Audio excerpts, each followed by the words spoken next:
যুক্তরাষ্ট্র ইরান যুদ্ধের অবসান এবং দুই দেশের মধ্যকার উত্তেজনা স্থায়ীভাবে প্রশমনের জন্য পাকিস্তানের মধ্যস্থতায় আগামী ১০ এপ্রিল থেকে শুরু হচ্ছে যুক্তরাষ্ট্র ও ইরানি প্রতিনিধিদের মধ্যে সংলাপ। আসন্ন এই সংলাপ নিয়ে ইরানকে নতুন হুমকি দিয়েছেন প্রেসিডেন্ট ডোনাল্ড ট্রাম্প।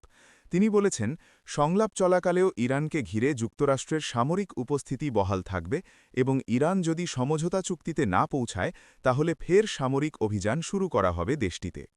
গতকাল নিজের সামাজিক যোগাযোগ মাধ্যম ট্রুথ সোশ্যালে পোস্ট করা এক বার্তায় প্রেসিডেন্ট ট্রাম্প বলেছেন, সব মার্কিন যুদ্ধজাহাজ, যুদ্ধবিমান, সেনা সদস্য, গোলাবারুদ, অস্ত্রশস্ত্র সবকিছু বর্তমানে যে জায়গায় আছে সেখানেই থাকবে, অর্থাৎ ইরানকে ঘিরে থাকবে।